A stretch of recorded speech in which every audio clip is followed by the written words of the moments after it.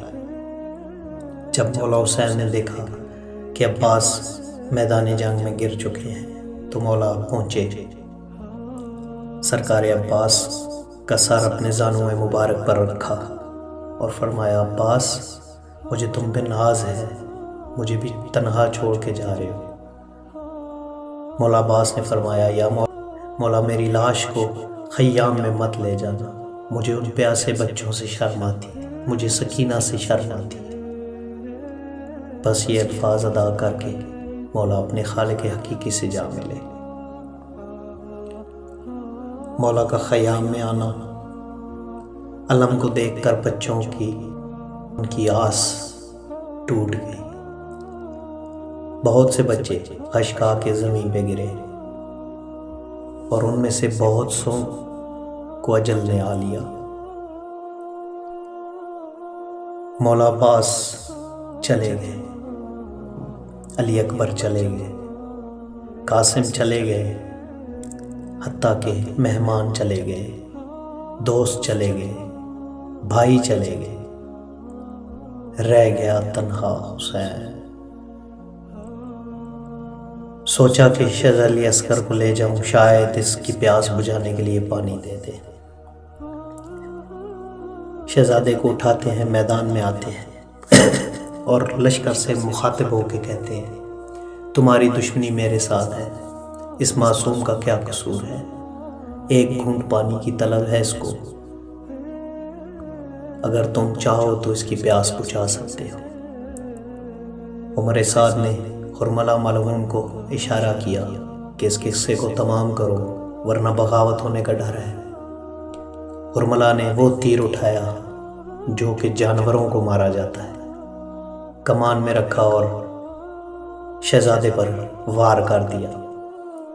اس تیر سے شہزادہ علی اصغر کا گلا چیرتا ہوا مولا حسین کے بازو میں پیوست ہوتا ہے، اور اس طرح شہزادہ علی اصغر بھی اپنے خالق حقیقی سے جا ملتے ہیں۔ مولا ان کی لاش کو لاتے ہیں، خیام سے پیچھے ایک چھوٹی سی قبر بناتے ہیں اور اس میں شہزادے کو دفنا دیتے ہیں۔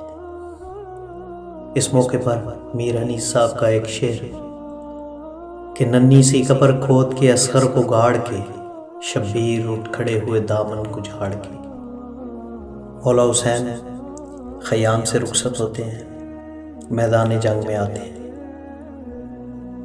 اور ایک دفعہ تلوار کو نیام سے نکال کر لشکر یزید پہ حملہ آور ہوتے ہیں۔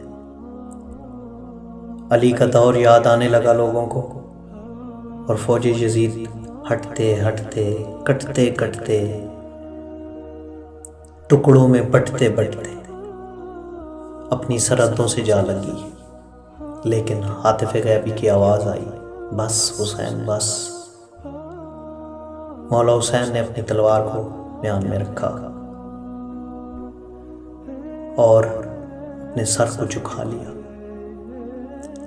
پھر نہ کوئی پتھر رہا، نہ کوئی تیر رہا، نہ کوئی تلوار، نہ کوئی نیزہ، نہ کوئی بھالا، حتیٰ کہ ریت کے ذرے بھی مولا کے اوپر پھینکے گئے۔